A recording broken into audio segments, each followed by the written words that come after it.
কাল থেকে শুরু হচ্ছে ভারত বনাম ইংল্যান্ডের টি-20 ম্যাচ। কাল প্রথম ম্যাচ ইডেন গার্ডেন্সে।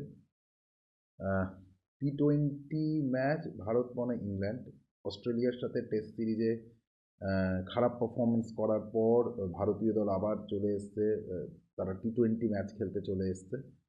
কাল ইংল্যান্ডের সাথে খেলা ইডেন গার্ডেন এবং একটা এক্সাইটেড টি-20 সিরিজ আমরা দেখছি। কারণ দুটো দলে মানে আইডিয়াল টি-20 ব্যাটসম্যান রয়েছে দুটো দলের।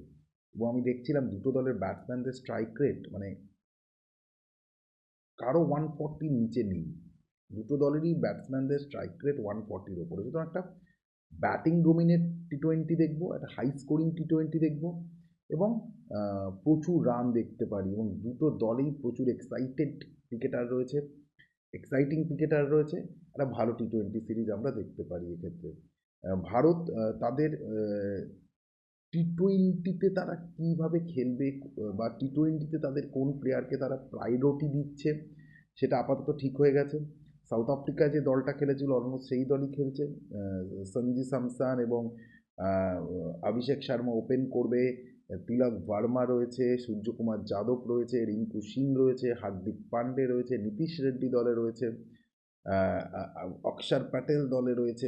এই প্লেয়াররা রয়েছে। সুতরাং আশাদীপ বোলিংয়ে রয়েছে। সুতরাং টি-20তে ভারত যেভাবে ভাবছে, অর্থাৎ যে দলটা নিয়ে খেলার কথা ভাবছে সেই দলটা নিয়েই কিন্তু খেলবে যারা সাউথ আফ্রিকায় জিতেছিল। তিলক ভার্মা মিডিল অর্ডারে রয়েছে, রিঙ্কু সিং রয়েছে, হার্দিক পান্ডে দলে আছে, ওখানে সূর্যকুমার যাদব রয়েছে, সঞ্জু স্যামসন যিনি ব্যাক টু ব্যাক 3টে 100 করেছে টি-20তে।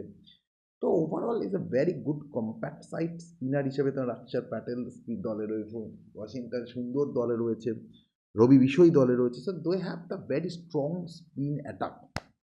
অপরদিকে ইংল্যান্ডের তরফ থেকেও আমি দেখি one of the best batting টি-20 ফরম্যাটে Ben Duckett, Philip Salt open করবে। ফিলিপ সল্ট এখন ওয়ান অফ দ্য বেস্ট টি-20 প্লেয়ার। জস বাটলার তোমার 3-এ নামছে, লিভিংস্টোন তোমার দলে রয়েছে, হ্যারি ব্রুক রয়েছে, বেথেল রয়েছে। অলরাউন্ডার হিসেবে তুমি খেলাচ্ছ গুস অ্যাটকিনসন ও ওভারটানকে, তার সাথে মার্কুড রয়েছে, স্পিনার হিসেবে আদিল রশিদ রয়েছে। ইংল্যান্ডও কিন্তু খুব মানে টি-20 ফরম্যাটে যদি আমি ভাবি England one of the very good team, very strong team এবং খুব ভালো একটা টি-20 ম্যাচ কিন্তু আমরা এক্সপেক্ট করতে পারি কাল ইডেন গার্ডেন্সে। ইডেন গার্ডেন্সে ম্যাচ 7:30টায় শুরু। একটা একটা কুয়াশার সম্ভাবনা রয়েছে, বাট ওভারঅল মানে এই এই যে টি-20 সিরিজটা সেখানে কিন্তু আমরা একটা খুব ভালো টি-20 সিরিজ দেখতে পারি। দেখো 2026-এ টি-20 ওয়ার্ল্ড কাপ রয়েছে। তার আগে ভারতকে একটা টি-20 ফরম্যাটের একটা দল গড়ে দিতে হবে এবং আপাতত ভারত সেই জায়গায় যাচ্ছে। রোহিত, বিরাট এদের অলরেডি টি-20 থেকে সরে গেছে, তাদের জায়গায় প্লেয়ারকে নেওয়া হচ্ছে। অভিষেক শর্মা, সঞ্জু স্যামসন ওপেন করবে, যশস্বীকে রেস্ট দেওয়া হয়েছে, but Yashasvi is one of the contender. সুতরাং ভালো একটা টি-20 সিরিজ আমরা কিন্তু এক্সপেক্ট করতে পারি। কাল থেকে যেটা শুরু হচ্ছে আমার ব্যক্তিগত ধারণা ভীষণ হাই স্কোরিং টি-20 হবে এবং ভারতীয় স্পিনার একটা ডোমিনেট করবে এক্ষেত্রে, এটা আমি বলা যেতে পারি। মোহাম্মদ সামি অনেক দিন বাদে কাল টি-20 খেলছে, অনেক দিন বাদে ভারতীয় দলে কাম ব্যাক করেছে, তার ঘরের মাঠ ইডেনে তিনি খেলবেন। আমি দেখতে চাই সামি কেমন বল করে, সামির ফিটনেস কী জায়গায় রয়েছে, মানে আমি দেখতে চাই বোলিংয়ের থেকেও সামির ফিটনেসটা কী জায়গায় রয়েছে।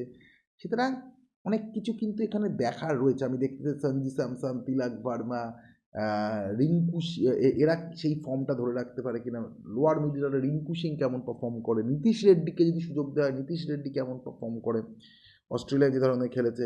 বোলিংয়ে রবি বিষয় রয়েছে, তার সাথে অক্ষর প্যাটেলকে এখানে ভাইস ক্যাপ্টেন হিসেবে প্রমোট করা হচ্ছে, সেখানে অক্ষর কেমন খেলে দেখার অনেকগুলো কিন্তু দেখার জিনিস রয়েছে। অপরদিকে ইংল্যান্ড তারাও কিন্তু টি-20তে একটা অন্য ফরমেশনে খেলবে এবং নাইট রাইডার্সের 2 প্রাক্তনী তারা কিন্তু এখন 2 দলের coach, Brendon McCullum England, Gautam Gambhir India. সুতরাং নাইট রাইডার্সের 2 প্রাক্তনী আবার ফেস টু ফেসে আসছে।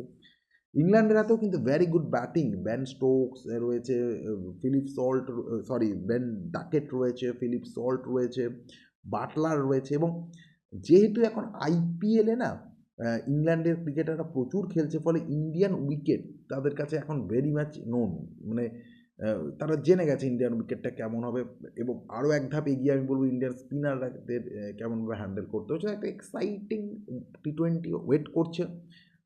দেখার বিষয় যে ইন্ডিয়া সাউথ আফ্রিকার মতো এখানেও ডমিনেট করতে পারে কিনা। ধন্যবাদ।